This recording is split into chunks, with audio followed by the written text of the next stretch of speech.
Hello and welcome to the Gaggle, where we challenge and, if necessary, destroy media narratives. I'm George Szamuely. With me today, of course, is co-founder of the Gaggle, Peter Lavelle. So, Peter, just a couple of days ago, Steve Witkoff, the President Trump's special envoy, pretty much everywhere, sat down for a very lengthy interview with Tucker Carlson. This is the longest that I've heard Steve Witkoff talk about things. Oh, by a long shot. By a long Yeah. shot. Normally, he just does these very brief appearances on the Sunday talk shows. But this was the first time that I've heard him really expound at length about what he's trying to achieve, what his instructions were, what he thinks of the prospects for peace. So I thought we could talk about them as two separate items. First about his negotiations with Gaza, and then in a subsequent podcast, we'll talk about what he said about his negotiations with Russia, because he does take a rather different approach to the two wars, which I think is reflective of the approaches of his master. So, George is he's like a Harry Hopkins character. Have we yes, had he is. anything? Have we had anything of this caliber since Harry Hopkins? Because I'm kind of searching. I Yeah, can't think. I can't think of somebody who's coming from the outside. I mean, he also had in Woodrow Wilson had Colonel House, House. who did that. Yeah, but I can't think of anyone in that role who went to Well, but even negotiate. Harry Hop. I mean, he was a new dealer. I Yeah, mean, he wasn't like a complete outsider. no, that's right, that's right. And Colonel House, Mhm. really a unsung character in American politics.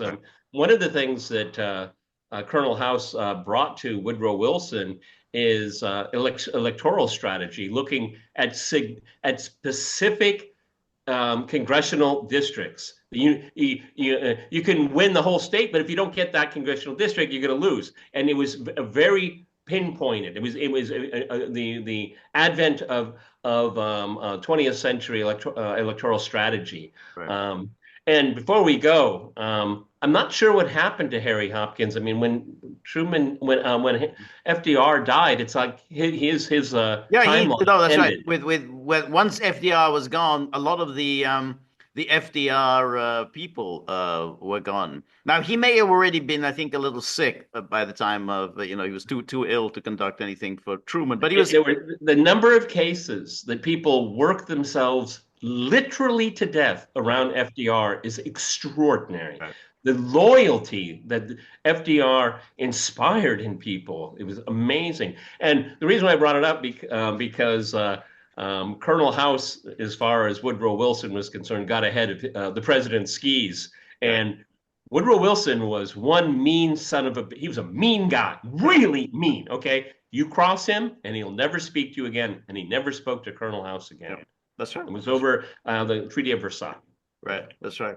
No, I think there's a very interesting historical analogies, and maybe Gagglers can think of somebody else over the years who has played that kind of a role. I can't think of anyone who particularly was just to have a special envoy, special in with the president, and pretty much a kind of go-to person.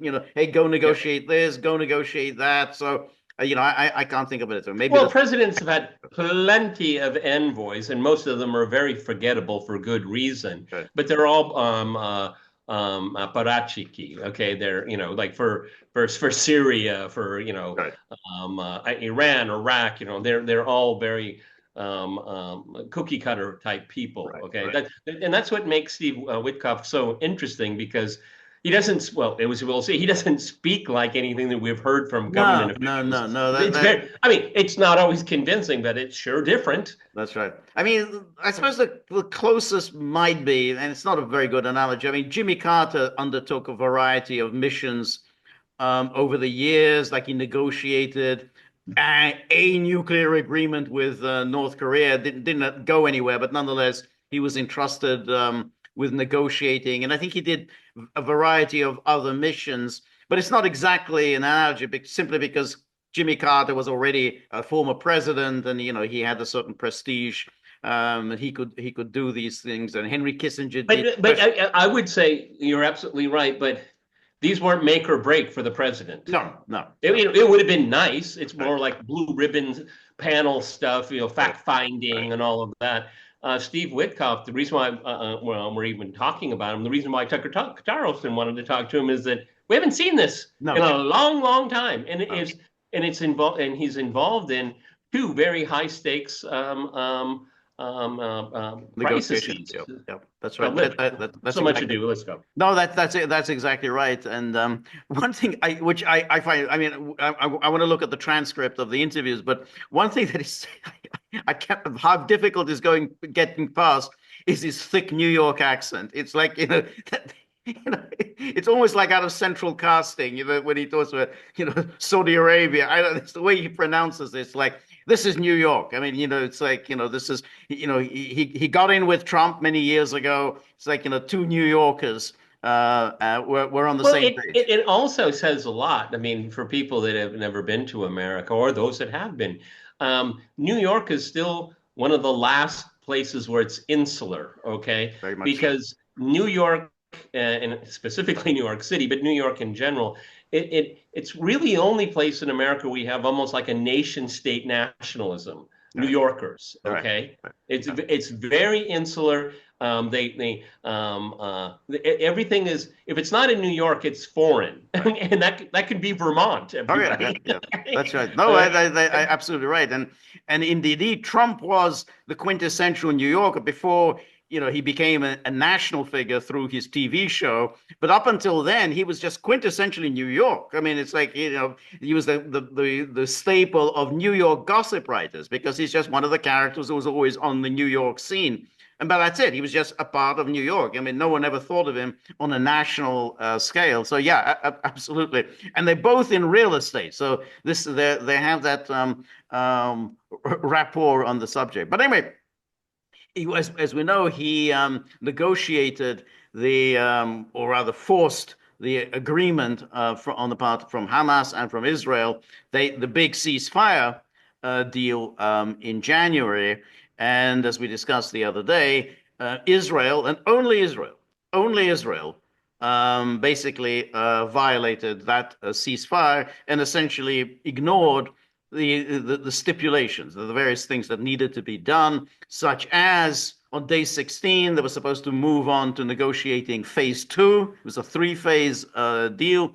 They were supposed to withdraw from the Philadelphia corridor, which is, by the border with Gaza's border with Egypt. They never did that. They cut off humanitarian aid to Gaza. They cut off electricity to Gaza for no reason. Well, that's to say, for no reason. They couldn't even cite any violation on the part of Hamas that could justify what they did. So it's entirely about Netanyahu, his internal political needs, and he had been encouraged by Steve Witkoff's boss, who suddenly, particularly, I think it was at the time when Netanyahu visited Washington, Trump suddenly said all of the hostages needed to be released. Whereas the deal was that there were 33 hostages. His deal, exactly. His deal. 33 hostages were supposed to be released during phase one. And I think the rest of the hostages, the living hostages would be the rest of them would be in phase two, and then the dead hostages in phase three. But the 33 hostages, the Hamas released. So again, Hamas stuck to the agreement. The 33 hostages, the 33 living hostages were released by Hamas. So since then, Witkoff has tried to extend the ceasefire, but naturally Hamas has very little interest in this because, what's the point of extending it just in order to get the hostages out when you have no intention of moving to phase two or phase three? So these negotiations that Witkoff has undertaken. So, let's just extend it a little more and release a few more hostages. Haven't really got anywhere. But anyway, I want to just show you some things that he said about his negotiations with Gaza with Tucker. And here we have. So, Tucker Carlson was talking about, what does Hamas want? Well, he had talked, there was discussion, he had asked previously, what does Hamas want? And there's, Witkoff says, what does Hamas want? I think they want to stay there till the end of time, and they want to rule Gaza. And then Witkoff continues, and that's unacceptable. So we have to know that. There's no indication that that's even true. There's Right. no evidence of that. That's right.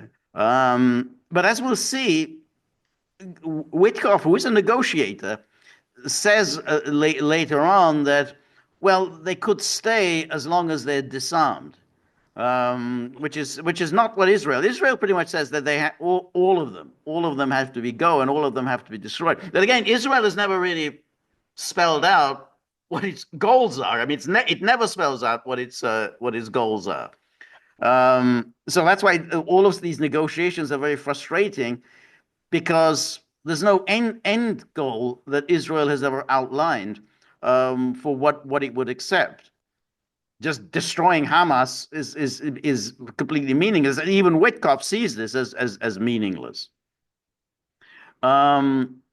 We had to know what they wanted. What they want is unacceptable. What's acceptable to us is they need to demilitarize. Then maybe they could stay there a little bit.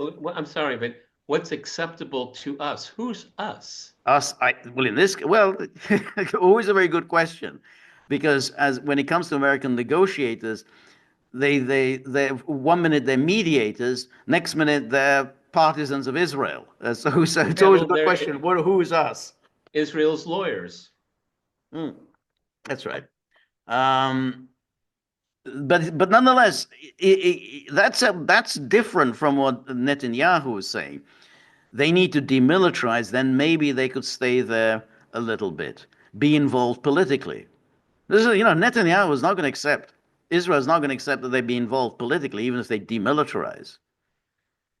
But they can't be involved militarily. We can't have a terrorist organization running Gaza, because that won't be acceptable to Israel. So again, he's switching from one to another, us, and now it's not acceptable to Israel. But is it acceptable to you? Or are you gay? Or is it because now? I mean, that's why it's always frustrating, and it's not just Witkoff, but whenever you listen to them, it's like, well, on behalf of whom are you negotiating? You negotiating on behalf of the United States, or negotiating on behalf of Israel? And then we'll just have the exact experiences every 5, 10, 15 years. We're going to have on October the 7th. So that's what Hamas wants. That's not possible. And then Israel's strategic position. Well, I think it's complicated. I think they're well motivated. I think there are things that they're trying to get done. As an example, we would not be as effective in what we're doing there if Bibi did not get Nasrallah out of the picture in Lebanon, if he did not decapitate, because he's effectively decapitated Hezbollah. If he did not do what he did with Hamas, he's decapitated Hamas. Hamas is nowhere close to the terrorist organization that they were beforehand. But they had, but really what he's saying. Well, I don't know. He's just repeating essentially Israeli talking points that, oh well, this was huge thing that we did, killing Nasrallah. But how does that help you in Gaza? And how is it helping you in Lebanon? Right, exactly. And that where are we? Yep. And then the capital Hamas. No, okay. Then he says both of these events inform on his relationship with Iran. This is and Iran continuing to use proxies and so forth. They're less prone to do those sorts of things today.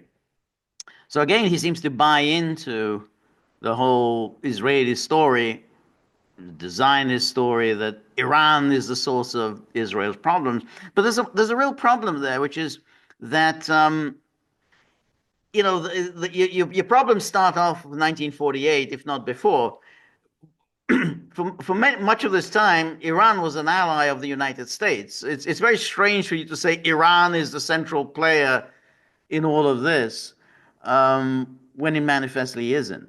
But that's always the case with these people, is that the only thing that matters to them is Israel's security. And that's so when they say, well, what's the problem? How would you identify the problem in the Middle East? Oh, it's Israel's security. It's the threat to Israel's security. That's Yeah, the and only thing at issue. if the only thing is Israel's security, then you don't need to know any history at all. No, History not is at all. irrelevant. Not at Yeah. all. Not at all. And that's it. And it's interesting. And when we come to talk about in the part in his interview with Tucker, when he talks about Ukraine, he does seem to be aware of history there. He does talk about history. When it comes to Israel, there is never any history. Um, and there's right, and that sort of Iranian crescent or that Islamist crescent that everybody thought was going to be effective, it's been largely eliminated. So he's done an exceptional job with that. So what? So, but okay, then Iran isn't the problem anymore. I mean, you can't have both at the same time. They've decapitated the leadership Right. in Lebanon, decapitated leadership in Gaza. We're bombing the hell out of Yemen, and Iran is on the back foot. So why are we hearing about war plans against Iran then? Right. That's exactly right. Because if there's been such a success, hey, you've eliminated Hamas leadership, you've eliminated Nasrallah, Iran has been severely weakened. So why is everything, if everything is so good, why is everything so bad? I mean, it's like you have to keep yeah. In Iran and Israel is planning to return to Gaza. They're planning for a major invasion. I mean that clearly the plans for a major invasion are underway. But of course, the rap he gets is that he's more concerned about the fight than he is about the hostages, that he being Bibi. I think in some respects, I understand how people make that assessment, but I don't necessarily agree with it. I think that he does want to get hostages home if he can, but he believes that pressuring Hamas is the only way to do it. I think in some respects he's right. Well, it manifestly isn't. I mean, how many hostages have died? I mean, Well, I'm and not sure what and the number is, but it's quite a number who are now dead. when when there are ceasefires, there were two or one and a half. Well, definitely the first one, hostages came home. Right, right, Okay. right, And during this half-baked one, yes, they were getting them through, but contingent on going to the second and third phases here. right. His language is so interesting here. But of course, the rap he gets, I mean, Right. wow, okay. Feel But it's free to interesting. Yeah, speak informally here. that's right. That I thought his language is interesting because he's not doesn't sound that enthused about Bibi. The rap he gets. I think I understand how people make that assessment, but I don't necessarily agree with it. I don't necessarily. I mean, it's not a not exactly a wholehearted endorsement. Yeah, you feel like he's wearing gloves, Right, like right. Exactly. I think he does want to get the hostages home. I think he does. Can't be sure. But he believes that pressuring Hamas is the only way to do it. isn't But it again, really I mean, interesting? It's so interesting is that, everything is about Israel's security. But when he starts talking about the nuts and bolts of it, he's got a lot of questions. yeah, Okay. he is. And he knows perfectly well that what he's doing now, when he's talking about, well, I'm trying to get Hamas to extend the ceasefire. He knows that why should Hamas extend the ceasefire? Why Israel has violated this ceasefire.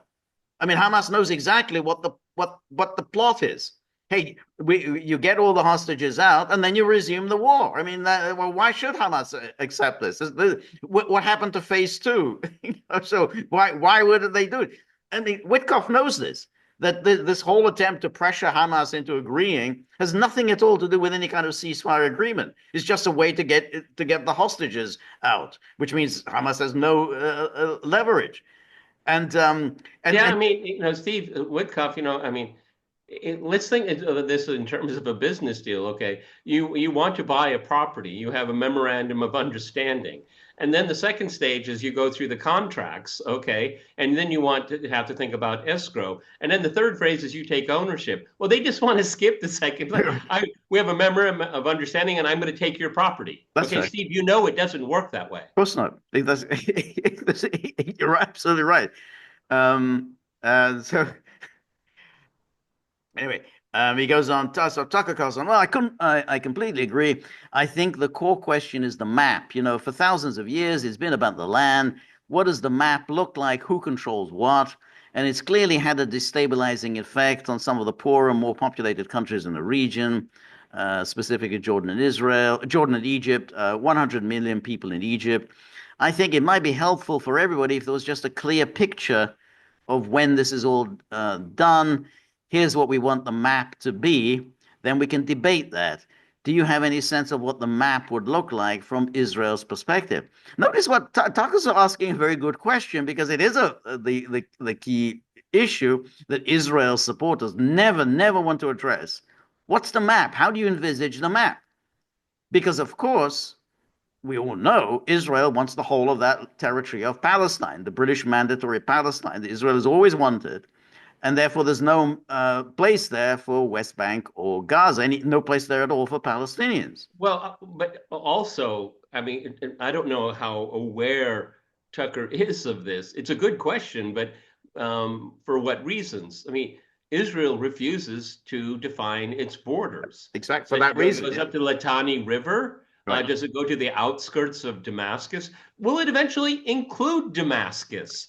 Okay. Will there be a state called Jordan when this is all said and done? Okay. I mean, Tucker's asking the right questions. It would be, I'd prefer it to be a little bit more refined. No, but that's it. But of course, that's it. Israel has never defined its borders, and what Israel has done very cleverly over the years is talked about its security, and therefore it's all about our security, and never really about the land that it covets.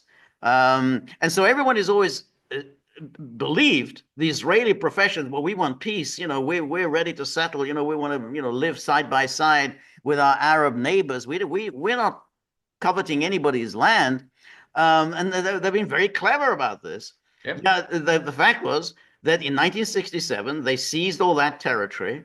It's now almost 60 years, and they have absolutely refused to hand any of that over.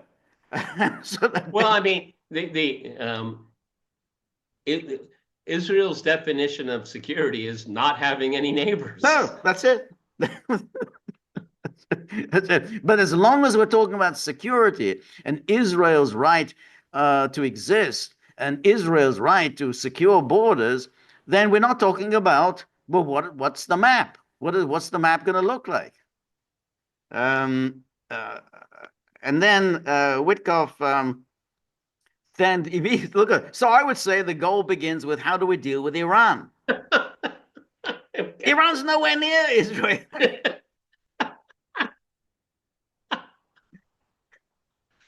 Well, George, I mean, looking at Witkoff, we're all, the three of us are in the same ballpark age-wise. Okay, all right, same ballpark. I'm not surprised he thinks that way. I mean, for decades and decades and decades, Iran has been the problem. That's always the default position.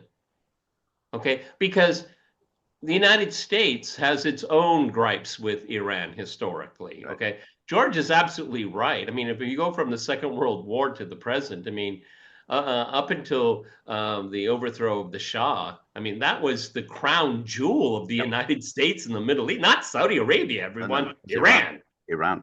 Because it was strategic location, not just the Persian Gulf, but on the border of the Soviet Union. Yep.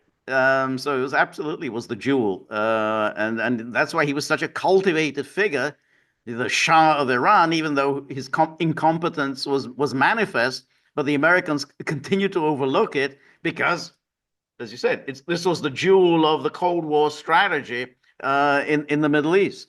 And the Shah could say no. I mean, he bucked different policies when it comes to like oil investments and whatnot. Like, I mean, he obviously was a client state of the United States, but he had room for maneuver. Okay, Not like any other client state we've ever seen Right. since in the Middle Right. East. Right. Exactly. And then, yeah, so that's the biggie. And then, so the first is nuclear. We cannot have that. And then, and we can talk about it in this session, how bold it was for the president to send that letter, because many would not. And that's the important thing. But I'll leave it to the end. So it's back to this letter that we talked about that before, about this letter Trump sent to the Supreme Leader Khamenei. And then, so it begins with the Iranian nuclear, but most importantly, because the Iranian nuclear, if they were to have the bomb, that would create North Korea in the GCC, the Gulf Cooperation Council. We cannot have that. North Korea, where they are, have outsized influence. As a very small nation, we can never allow someone to have a nuclear weapon and have outsized influence. That doesn't work. So if we can solve that, which I'm hopeful that we can, and we can talk about that too. Again, you haven't answered the question that you were just asked, the map. Then he goes on. The next thing we have to deal with Iran is there being the benefactor of these proxy armies, because we've proven that that's not existential. They, for all intents and purposes, destroyed Hezbollah, so they're not really an existential risk. Hamas, the same things. The Houthis, we're in conflict with them today. I think we'll prove there won't be an existential risk either. So again, then you say, okay, so nothing's an existential risk. Why can't we then come to a settlement? I mean, it's what's holding things up.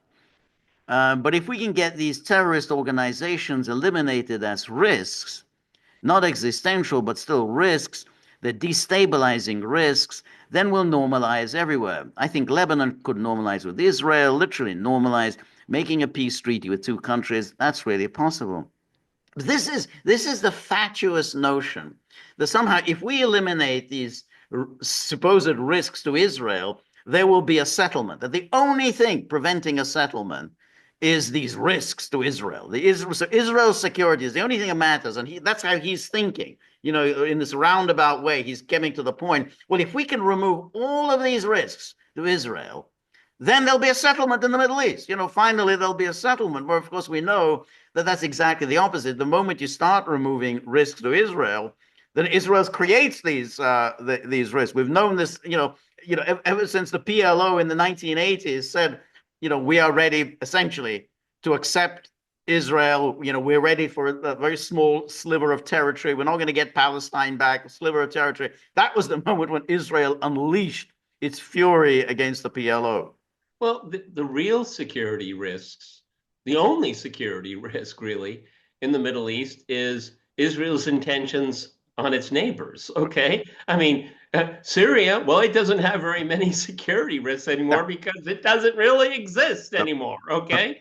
I mean, and then the paralysis that we've seen with Lebanon. Lebanon, in the best of moments, is teetering on collapse. Okay. But no, we have to eliminate. We force it. I mean, it's extraordinary. I mean, this is like a master class in seeing the world upside down. Okay, the risk to security in the Middle East is not Hamas, it's not Hezbollah, it's not the Houthis, it's Israel. All right, that's right. That's it. Yeah, that's right. And then normalize with Israel. Well, when didn't Lebanon, always had a normalized relation with Israel? I mean, that was never the issue. Israel could not live with Lebanon. Syria, Israel could not live before Israel invaded Lebanon. Israeli citizens could cross the border and have dinner in Beirut without any kind of document control. They were perfectly welcome to sit in the cafes of Beirut. Right. And now one of the countries, I mean, I've been to Lebanon a number of times. Man, you better have your passport in order because 2 or 3 or 4 people are going to go through every single page to see where you have been and if it touches Israel in any way. I mean, Israel, the way that Israel has turned Lebanon into a magnet of hate towards it. It's truly extraordinary. Okay. Yeah, that's right. That's right. And then Syria too, the indications are that Jelani is a different person than he once was, and people do change. You at 55 are completely different than how you were at 35, that's for sure. And I say to myself, I'm a different person today at 68. I'm not the person I knew 30 years ago. So maybe Jelani in Syria is a different guy. They've driven Iran out. Um, Imagine if Lebanon normalizes, Syria normalizes, and the Saudis sign a normalization treaty with Israel because there's a peace in Gaza. But again, if there's a peace in Gaza, yeah, that's quite the mouthful. If there's a peace in Gaza, so it's all of this. Never one at any moment do people like Witkoff and the rest ever talk about the issue of the Palestinians. You've had this lingering problem. This goes back to 1948, if not before, but at the least in 1948. And but instead of addressing that, there's always this threat to Israel, this normalization. We're going to go normal states, having normal relations. I think for Zionist thinkers, strategists, peace is the worst thing that could possibly happen. Yeah. Right. That's right. But he says, without question, that's a prerequisite. That's a condition precedent to Saudi normalizing. So he accepts that. He accepts it. Yeah, Saudi Arabia isn't just going to normalize relations with Israel unless there's some kind of a settlement that is acceptable to Saudi Arabia. I mean, it's nonsense that people like Trump have been peddling, and this is not he's speaking here for himself. That's not Trump's view. Yeah. Somehow Saudi Arabia is going to normalize relations with Israel and not pay any attention to what's going on in Gaza. Well, that short paragraph is really quite curious, because if I were Tucker, I would ask him, following those 3 or 4 sentences, so what does the United States have to do with this? Right. Yes. Yeah. Yeah. And then that then goes on. First of all, first of all, I think President Trump's approach to Gaza has engendered a lot of lively discussion about different ways to deal with Gaza. We're now seeing an Egyptian plan. We're seeing the Saudis put together a white paper, but that's fine. But none of them accepts the Trumpian idea of removing the population. So I think we're going to do with Gaza is going to become much more apparent over the next 6 to 12 months. Oh my God. Okay. 6 to 12 months. Oh my God. Yeah. But Gaza is a flashpoint, and we've got to figure that out. And I agree with the president when he said that old plans don't work. The old plans, the last 40 to 50 years of policy prescription in Gaza meant war, rebuild, more rebuilding. That's not something that made any sense, which is why the president began to say, maybe we need to think about it in a different way now. He got criticized for it because that's what happens when you begin to go up against the old way of thinking and you want to sort of introduce a new way of thinking. Well, it also depends on what the new way of thinking is. Well, I think they've gone, this is kind of garbled, but if we've gone back to the old way of thinking, just ethnic cleansing. Ethnic cleansing. That's right. What was wrong with the Nakba? Why did we give up on that? We should get right back to it, okay? Right. I'm sorry, but yeah. I don't know about you, George, but when you look at his words, it really is painful that the guy probably has good intentions. Who am I to judge? I think so. I think he is. Yeah. But he's not equipped to deal with this. Right. Okay. Right. And he's trying, and I'm sure he worships the ground that Trump walks on. Okay. But this is not a caliber of person. The old plans. What plans? Okay. What about the Arab Peace Initiative? Okay, that was never tried. Okay? No. Well, or Oslo, or all of the other plans in the past. But he's in a very difficult position because, of course, he is Trump's man. Trump has elevated him. I'd never heard of him out of the blue. Yeah, exactly. He's a businessman, a real estate person, but I'd never heard of him. And suddenly he's this world figure. the point man in every crisis. So Hey, he hey, has to. Steve, filling those Henry Kissinger shoes is pretty big, huh? That's right.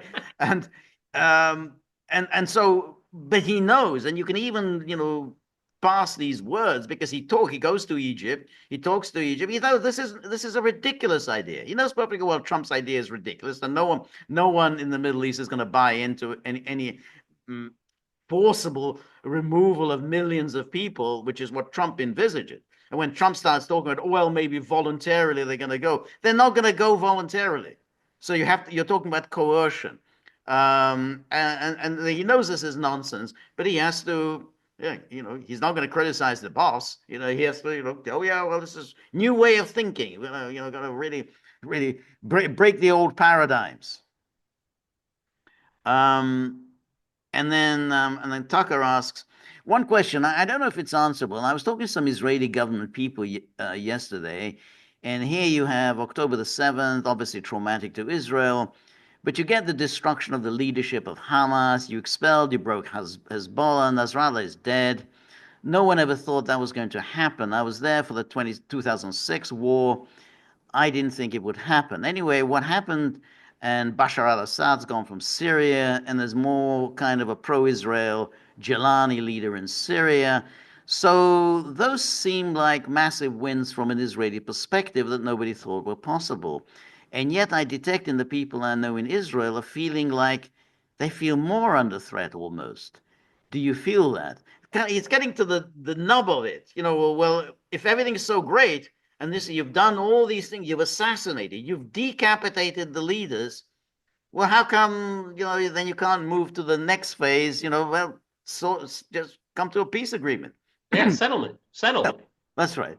Um, do you feel that? So say, well, I go to Israel quite often, and I think there's a feeling the same that with some, when does the violence end? And at what point have we had enough of it? I think that's the issue. Maybe the Israeli government needs to do. Look, I understand where they're coming from. Their central premise or thesis is that Hamas cannot be allowed to live on. And I think we're talking about now demilitarizing. That's the big thing. That's what you're talking about. That's not what Israel is talking about. They're talking about destruction, but without spelling out how you actually going to destroy Hamas. You've had, what is it now? Is it 18 months? 18 months. You haven't destroyed Hamas. That's 18 months. It's a small piece of territory, and you still haven't destroyed Hamas. So What I mean, um, demilitarizing? I mean, are you talking about their Air Force and their Navy and their, brigades of tanks? I mean, also, okay, they had a few makeshift gliders. Okay, they had some homebrew weapons. Actually, repurposed a lot of Israeli ordnance that had been dropped. Okay, but demilitarized? This is not serious. right. But also, I mean, if you're Hamas, I mean, you know perfectly well that even if you go to civil life, you decide, hey, I'm going to run for office. I'm going to be an elected official. You know perfectly well you're going to be assassinated by Israel. You'll be a peaceful person, speaking in the assembly and whatever. You're going to get shot dead at some point by Israel. I mean, so you can demilitarize all you want and become a civilian official, you will still be assassinated by Israel. Yeah, I mean it was the last few days. Um, Gaza's only cancer hospital or clinic, which the Israelis had been using for months as some kind of makeshift base. So it wasn't under any Palestinian control whatsoever. Obviously, not Hamas's control. Right. And then the Israelis left it and then blew it up. Why? Right. Why? Right.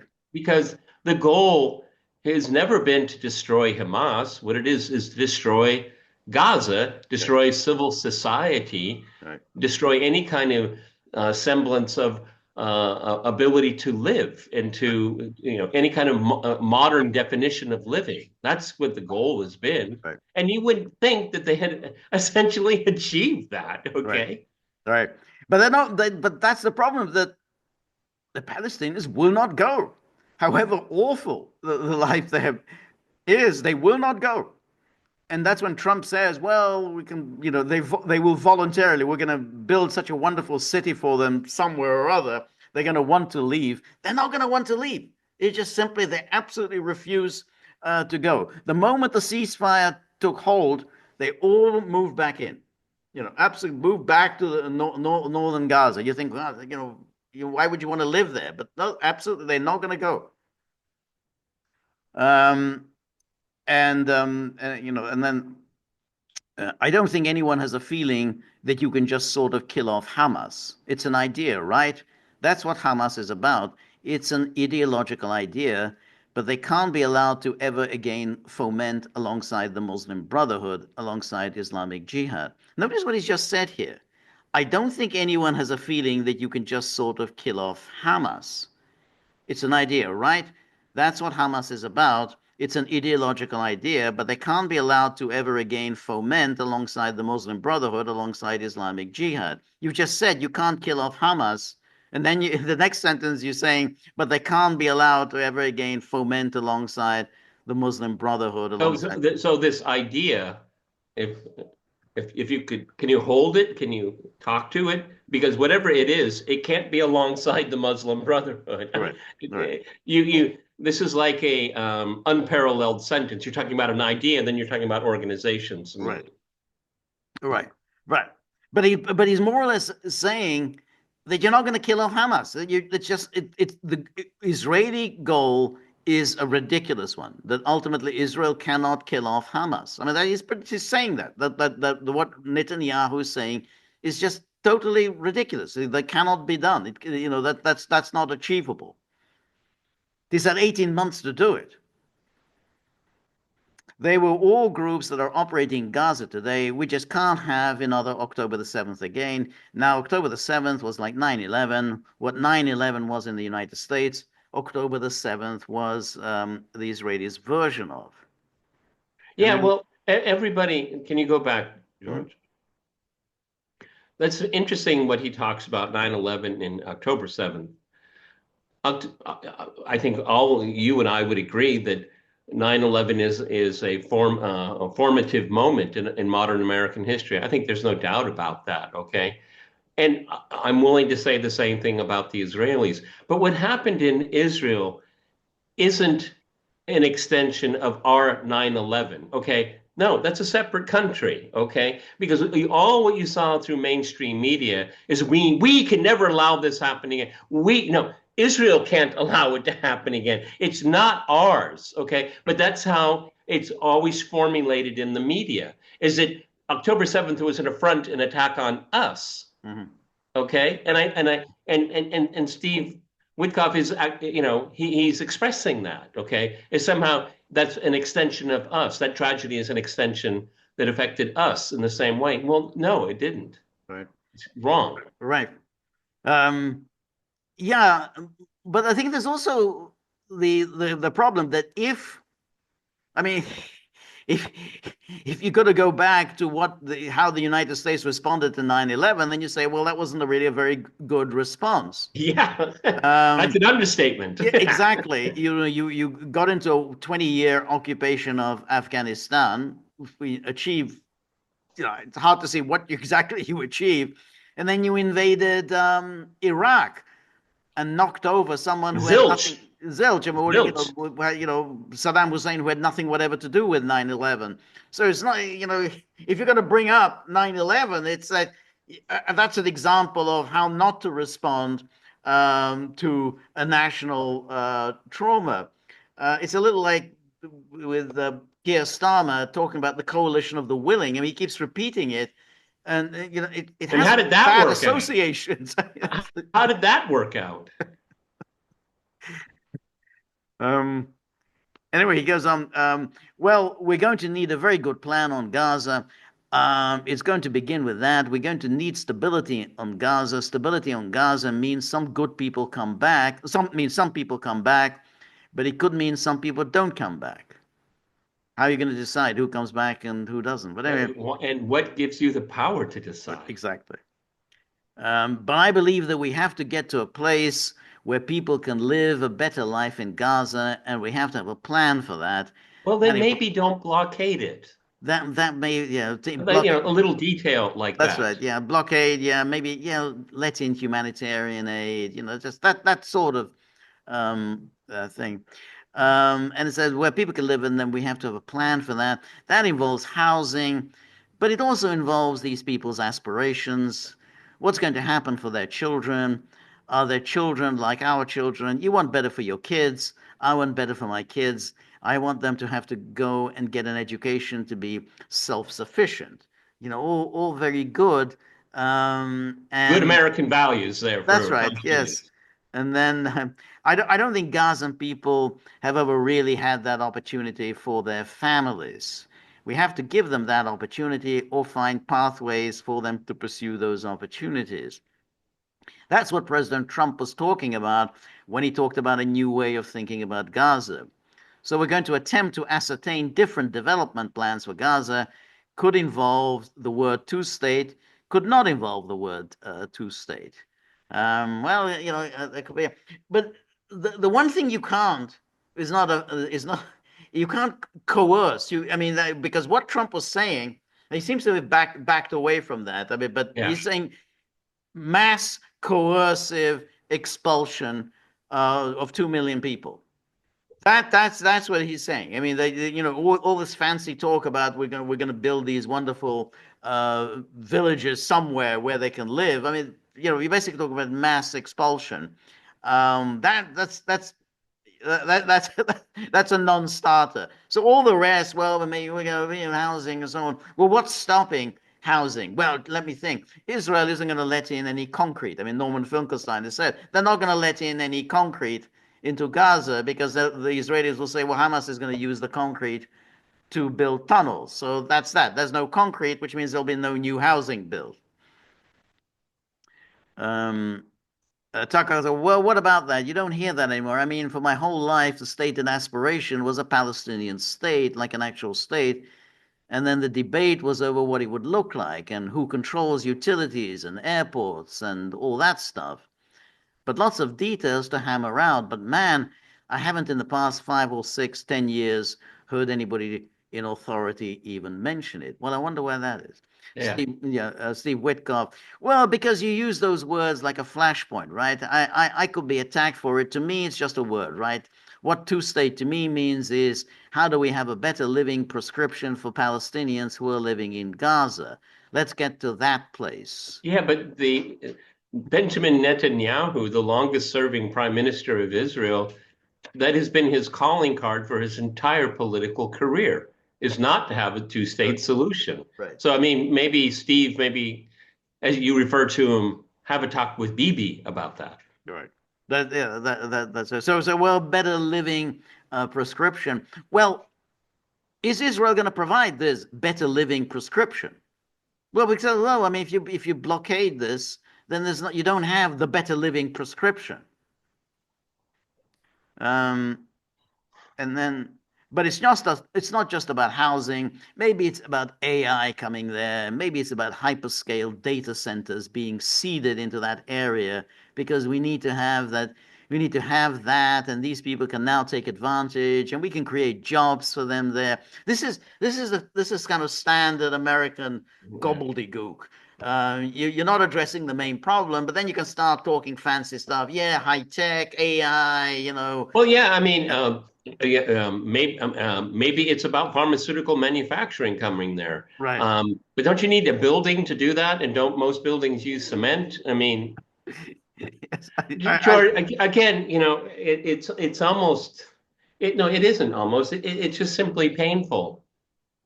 Again, he has a strong, maybe even affectionate relationship with Donald Trump. I mean, Steve Witkoff, nobody outside of certain circles in New York real estate had probably ever heard of him. And now he's a globetrotter. I mean, he's got a lot on his shoulders here, but he's woefully unequipped to do this.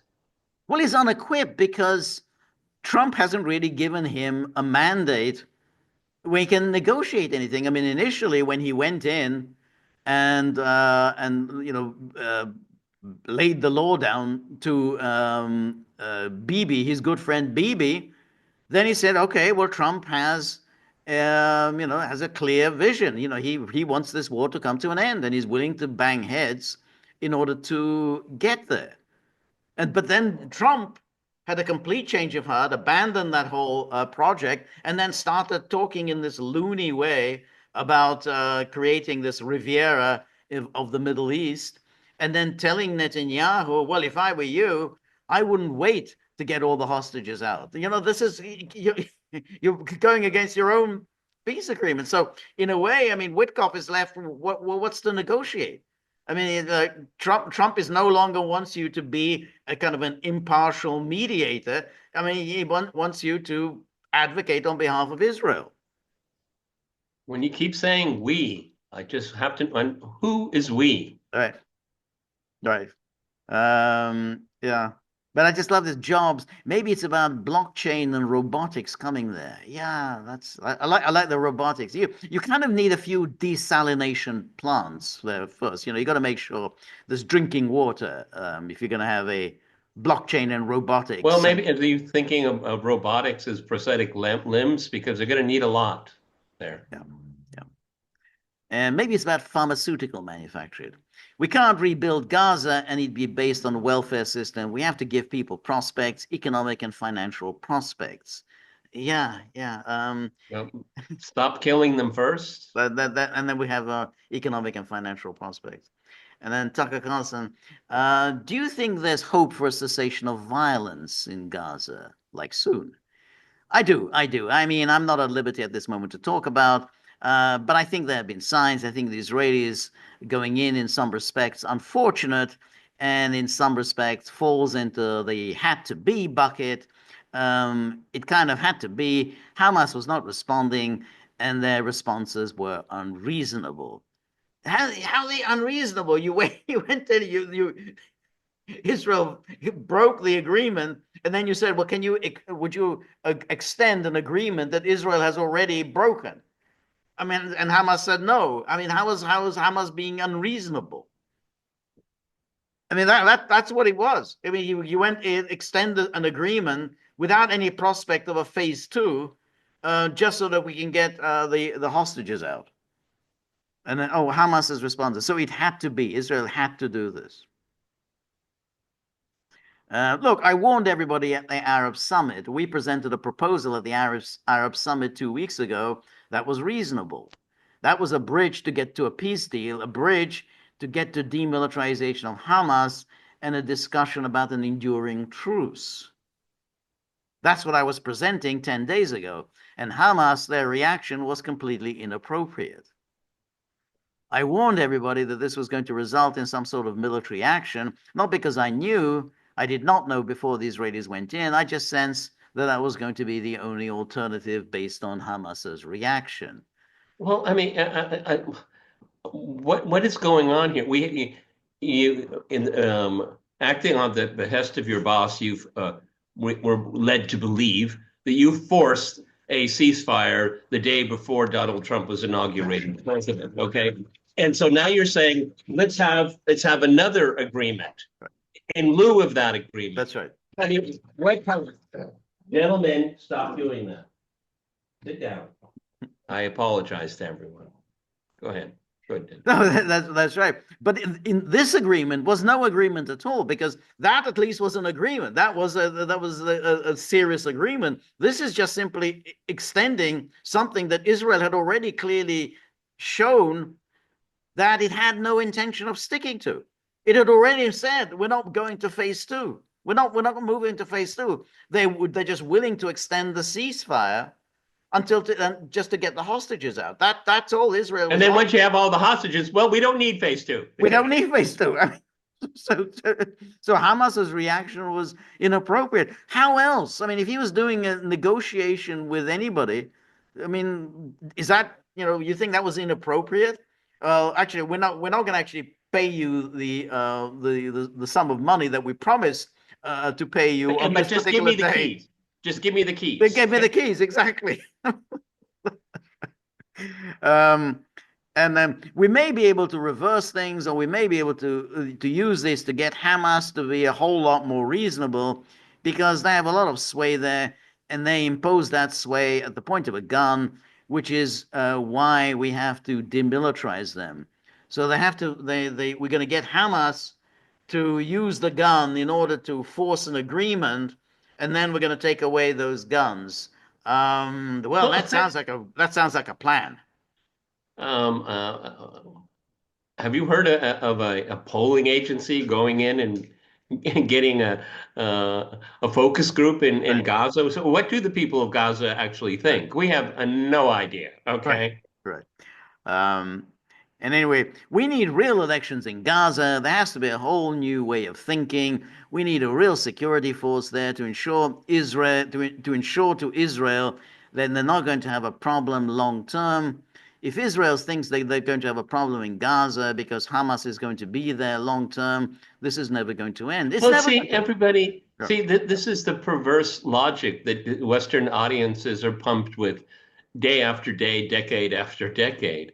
Why did Hamas come into being? Okay. I mean, they never look at, see, it's very frustrating for George and I because there's no history here. Right, You can't hang your hat on anything. right. Okay. I mean, um, and of course, there are many parties involved in this conflict, but his focus is only securing the interests of That's one party. of one party, exactly. But even what he's saying, the premise of what he's saying is wrong, because even if you demilitarize Hamas, Israel is not going to accept Gaza. There's not going to accept a Palestinian entity in Gaza. You can kill every member of Hamas. They're still not going to accept this. Absolutely. Uh, so the only way to deal, but he wants to make this as if somehow, well, if we can get rid of Hamas, if we can get rid of Iran, if we can get rid of the Houthis, if we can get rid of Hezbollah, if we can get normalize things with Lebanon, normalize things with Saudi Arabia, then Israel is going to live in peace and say, well, you know what? We don't have any security problems anymore. We're ready to accept a Palestinian state next to us. It's not going to happen. But I mean that's I think the Witkoff thing, and he's not really an extremist. So Witkoff is he's not a Ben Shapiro type. I mean I think Well, he's no, a deal maker. But and just and I, the longer he talks, you he's not a stupid man. no, Okay, I mean he knows the flaws of his own limited knowledge. right, right, Okay, exactly, Bibi gets a bad rap. right, Why would you mention that? Because well, you kind of think you know why he gets a bad rap. exactly. Exactly. And then maybe he's got hostages are not his top priority. He sort of accepts that. He's so well, maybe that's a little unfair to Bibi, but which means that you basically do think hostages are just not his priority. So the only way to deal with this conflict is to make sure that we satisfy everybody, and that we're not going to have another October the 7th That ever doesn't again. make that's a completely meaningless empty It's complete. It's a non sequitur. Is that it? Yeah, that's it. And that's it. So I mean, it's nonetheless an interesting conversation, precisely because he's not ideologically committed to Israel. He has to maneuver his way with the boss, who has just weird ideas, which are clearly not um, the ideas of Witkoff, and he sees the logical flaws of his own argument. Yeah, The, yeah, yeah. To be charitable, um, he didn't he didn't delve into the usual pieties, did he? That we're all so tired of. Oh, this is a conflict time in memorial. Blah, blah, blah, go on and on. Okay, but it was kind of some plain speaking, except for he really needed to maybe read Norman Finkelstein's corpus of work, might have helped him a little bit. Okay, because what he's just getting is binders that just gloss and gloss and gloss. right, right, And he's very typically American in many ways in the way he approaches it, and it's probably because of his business background. So we're working on a project over here with the Saudi, working a little bit of a project, and it's going to be a mega city. Okay, we're working on the mall over here and the recreation. I mean, it's very abstract. Everything in his is very abstract. Okay, it's not real in many ways for him. Even though I do believe he did go to Gaza, didn't he? I think he did. Yes, I think he did. Yeah, I think he did. Yeah, I think he insisted on going there. And but also he's talked to others. He doesn't just talk to the Israelis. He talked to the other powers that be in the region, and they've told him that there's no possibility. Yeah, there's no possibility of any kind of a deal with Israel, as when he just continues in this destructive path. He can't say that because he wants to keep his job. He wants to go on being the president's special envoy, and he obviously does worship Trump. I mean, there's obviously, I mean, everything is a very long interview. Time and again, he went back to his lifelong admiration for Trump, and he's both as real estate person, as man on the scene and everything. He worships Trump, but he sees that the mandate that he's been given is just not feasible. Yeah. He doesn't have a mandate to make any kind of any decisions whatsoever. Right. He's basically a conveyor belt of information back and forth. Okay. Again, I mean, it's such a bizarre interview because I've been around this issue. George has been around this issue for decades. Okay, and he does have a fresh look at it. It's just beyond reality. It's a caricature of a debate that has been going on since the establishment of the state of Israel. So, best of luck to you, Steve. He at least understands how difficult it's going to be. Right. Okay? I think so. And I think he's been left made to look rather silly. He gets this deal. He's the hero of the hour. Everybody's praising him from across the political spectrum. Say, well, boy, he delivered where all the Bidens and the Blinkens and the Sullivans had failed. He delivered, and now Trump is asking him to do something that's just not it's not doable.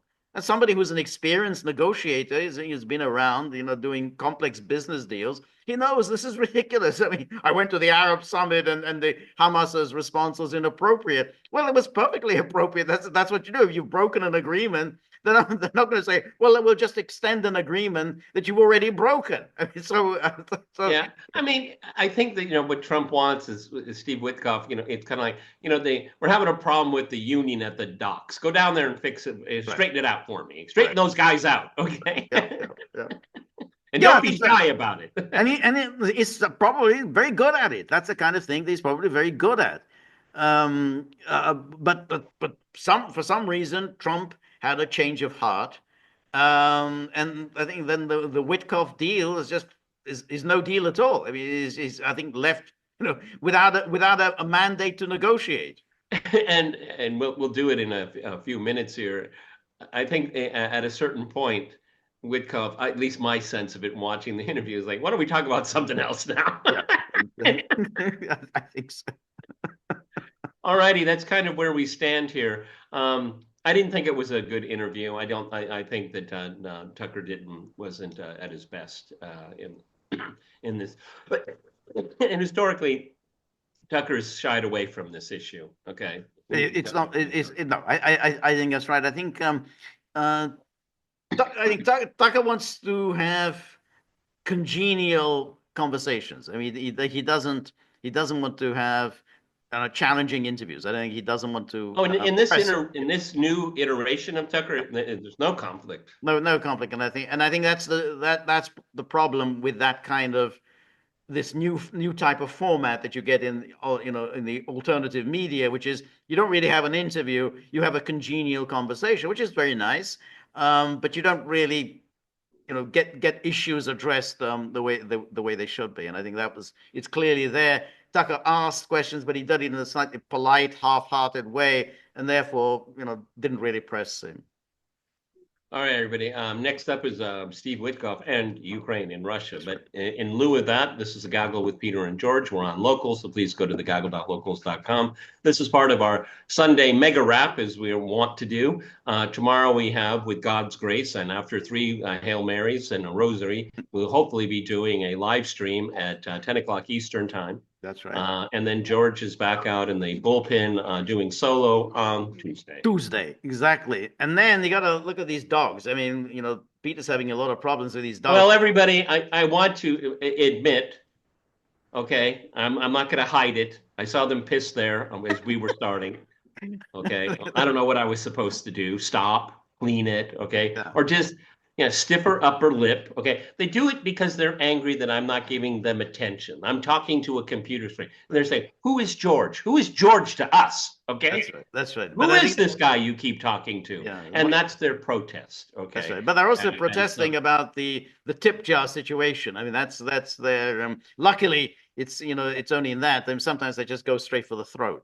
Just tear people from limb to limb. So you can see this. I mean, this is an emergency. This is an existential situation. So if you have a few bob lying around, then just everything, whatever you've got, take it, pick it up into the tip jar. It's the only way that this problem can be solved. We're very grateful for all of your help, friendship, and support. The more you're able to donate, the more of these videos we can make, the more we can improve on the technology. And someday, maybe, we'll have better behaved dogs. I doubt it. Anyway, if you like the gaggle, please like, share, and subscribe. See you soon. Bye-bye.